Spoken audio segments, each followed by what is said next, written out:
see that better there, maybe. Let's check it out. How's it going, guys, and welcome back to Drop Clutch Garage. Today we're going to be back on the 69 Mach 1. Just a few more things to button up on it. First thing first, we're going to be testing it for a parasitic drain. So we're going to go through the process of how you would find a parasitic drain on your battery in a classic car. We're also going to go ahead and tune the idle mixture on the Edelbrock carburetor. It definitely smells like it's running a bit rich at idle, so we're going to go ahead and adjust on that. I'm going to show you guys how to do that and take you through that process. So first, let's go ahead and get started with that parasitic drain. Alrighty guys, so the first thing we're going to need is a digital multimeter. For testing a parasitic drain on a classic car, you're going to want to make sure and have it at least a 10 amp digital multimeter. It's also important to check with your instruction manual to figure out which port you need to put your leads in to use that 10 amp fuse and to measure current. So we'll go ahead and switch this into our 10 amp location when we want to go ahead and test for that drain. So guys, the first thing we're going to do is go ahead and check our battery and make sure that it is fully charged and good. So we'll move that over to DC volts. We want to look for anything above 12.4. It's going to be a well-charged battery.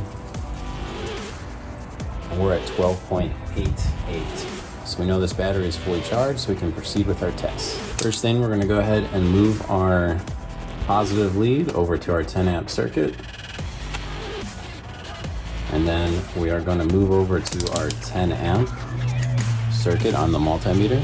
Of course, it's going to be different for whatever digital multimeter that you have. And guys, because this is a classic car and it's not fuel injected, doesn't have an ECM or any other modules to go along with it, we can get away with using a 10 amp. If you're testing a modern car, you're probably going to want to start with a 20 amp. And there are some differences when testing a modern fuel injected car. Also guys, if you'd like to see a video on how to find a parasitic drain on a modern day car, go ahead and drop a comment. Let me know if you'd like to see that. We can go ahead and run that test as well. But let's get back to this classic. Now that our multimeter is all set up, ready to go, we're going to go ahead and remove the negative battery cable.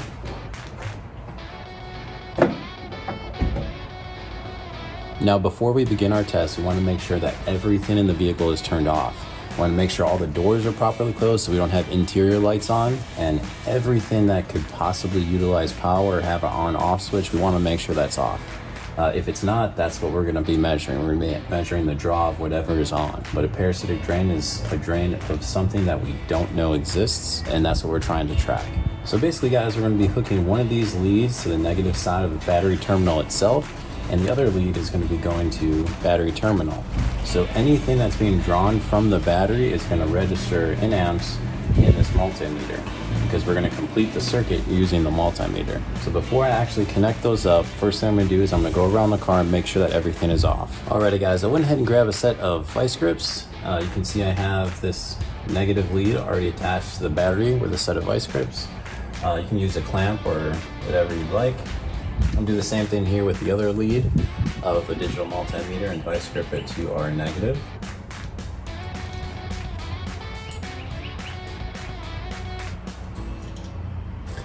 And guys, on a classic car, we want to see something less than 5 milliamps or 0.05. You can see now we have 1 milliamp of draw. And I believe that could be due to the power antenna from the radio. It's not wired to the ignition source. There's a little red LED on the windshield for that. That could be our 1 milliamp draw right there. But we're well within spec at under 5 milliamps. So we shouldn't have any issues starting up this vehicle. Now, if it sits for more than a week or 2 weeks, 3 weeks, something like that, you're definitely gonna wanna still use a trickle charger on the battery. That way you're sure that it'll fire when you're ready to use it. So if you are storing your vehicle for an extended period of time, 2, 3, 4 weeks, half the year, if you live in the north, you're definitely gonna wanna use a trickle charger on that battery so it's ready for you when you wanna drive it.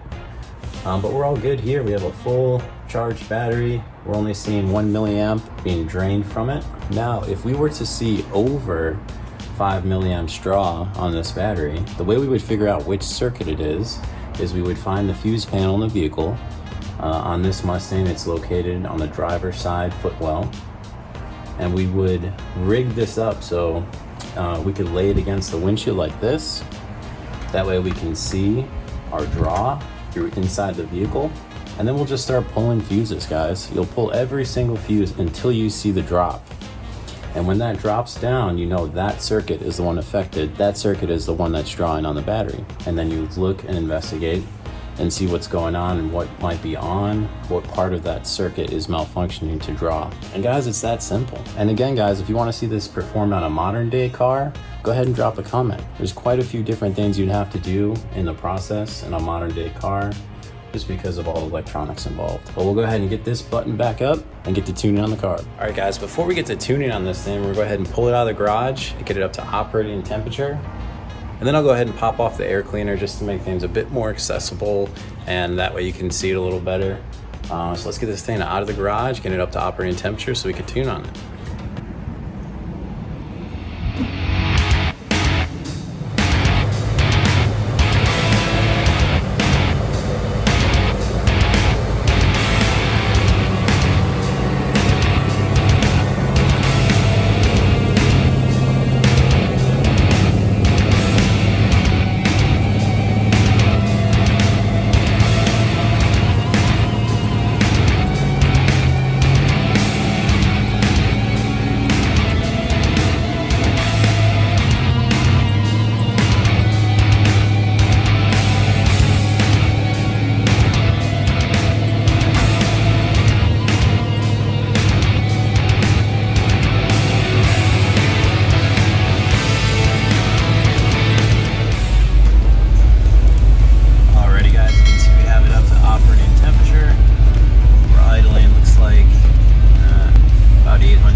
Alrighty guys, one thing I failed to mention prior to adjusting your mixture screws is you're going to want to make sure your engine is timed right. I had an issue, or I thought I had a vacuum leak, so then I went ahead and threw a timing light on it, and it was way advanced. I went ahead and retimed it to base timing about 10 degrees, 10, 15 degrees, somewhere in there, and it seems to love it much more. The idle is perfect now, it's running great.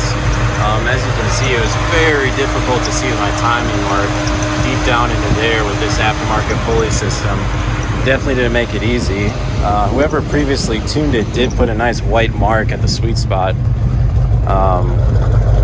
You can hear it now. It seems to be running much better than truly it ever was before. Maybe someone knocked the distributor, wasn't quite tight. But I went ahead and went through the process all over again. Now I got a steady vacuum and it's running great. think I'll take this for a spin, give it a good test drive, make sure it's all good, and that'll be it for the Mach 1 for now, guys. Alrighty guys, that's gonna be a wrap on the Mach 1 project for now. Make sure and learn from my mistakes. You're gonna wanna time that engine before adjusting the idle mixture, or really anything else. You know, make sure you up the operating temperature like we did. Also, we know that we have no parasitic draw on this battery, so we're good to store it if we wanted to. We'll definitely put on a trickle charger if we store it for a longer period of time. And guys, that's gonna be it. So thank you for watching. Thank you for subscribing, turning on that post notification, truly helps. And check us out on Instagram at Drop Clutch Garage. Thanks a lot, guys, and I'll see you next time.